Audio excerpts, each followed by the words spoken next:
విపరీతమైన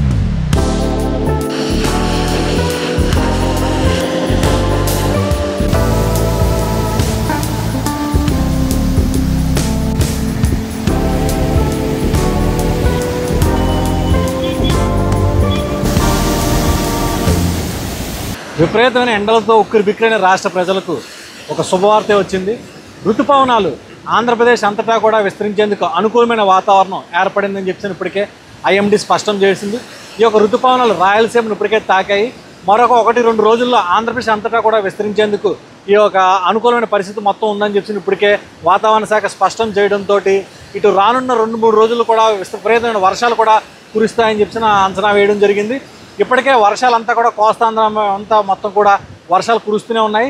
ఈ పరిస్థితులతోటి ఇటు విశాఖలోని తీరం అంతా కూడా పూర్తిగా సముద్రం అల్లకల్లోలంగా మారింది. కెరటాలు ఉవ్వెత్తున ఎగసిపడే పరిస్థితి మనం ఇప్పుడు చూస్తున్నాము. అదేవిధంగా వర్షం ఒకసారి పడి ఆగడంతో మొత్తం సముద్రంలో తేమ అంతా కూడా ఒక్కసారిగా నేలపైకి వస్తున్నట్టుగా మొత్తం మనం చూడొచ్చు. మొత్తం అంతా పూర్తిగా ఒక మబ్బు కమ్మిన వాతావరణం అంతా కనిపిస్తోంది. ఇది చూసేందుకు కూడా సందర్శకులు పెద్ద ఎత్తున తీరానికి వస్తున్నారు. ఈ యొక్క వాతావరణాన్ని కూడా పూర్తిగా ఆస్వాదించే పరిస్థితి కనిపిస్తుంది.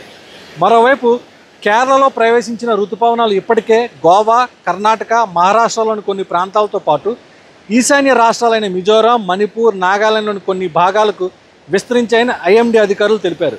ఈ క్రమంలోనే ఇవి రాయలసీమను కూడా పలకరించాయి. అనంతరం 6 రోజుల్లోగా ఆంధ్రప్రదేశ్ రాష్ట్రం అంతటా కూడా విస్తరించే అవకాశాలు ఉన్నాయని అంచనా వేస్తున్నారు. ఇప్పటికే ఉత్తర కోస్తా జిల్లాలలో ఆవర్తనం, ద్రోణి ప్రభావంతో ఈదురుగాలు కూడా వర్షాలు కూడా కురిసే అవకాశం ఉందని చెప్పి స్పష్టం చేయడం జరిగింది.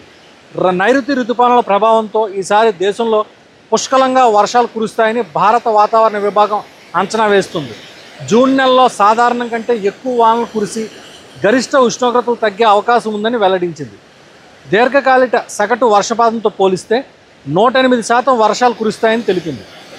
జూన్ నుంచి సెప్టెంబర్ మధ్య సగటు కంటే 106% వర్షపాతం నమోదవుతుందని పేర్కొంది. మధ్యప్రదేశ్, ఛత్తీస్గఢ్, మహారాష్ట్ర, ఒడిశా చుట్టుపక్కల ప్రాంతాల్లో సాధారణం కంటే ఎక్కువగా, వాయు భారతదేశంలో సాధారణంగా, ఈశాన్య రాష్ట్రాల్లో తక్కువగా వర్షాలు పడతాయని తెలిపింది. మధ్య దక్షిణ ద్వీపకల్ప ప్రాంతాల్లో కూడా సాధారణ సగటుకు మించిన వానలు పడతాయని ఐఎండీ తెలిపింది.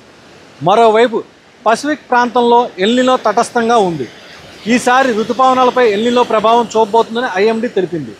అంటే చూపబోదని చెప్పి కూడా ఐఎండీ స్పష్టం చేస్తుంది.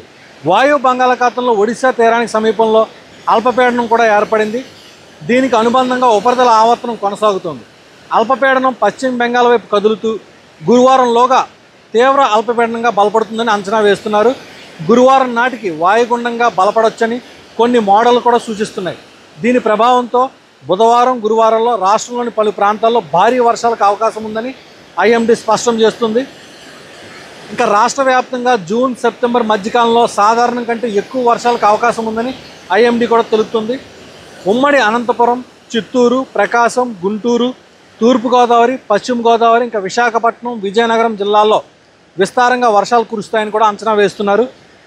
రాబోయే 2 నుంచి 3 రోజుల్లో నైరుతి ఋతుపవనాలు కర్ణాటకలోని మిగిలిన ప్రాంతాలు, అలాగే మహారాష్ట్ర, తెలంగాణ, ఆంధ్రప్రదేశ్, ఛత్తీస్గఢ్, ఒరిస్సా రాష్ట్రాలను కూడా కొన్ని ప్రాంతాలకు విస్తరించే పరిస్థితులు ఉన్నాయి.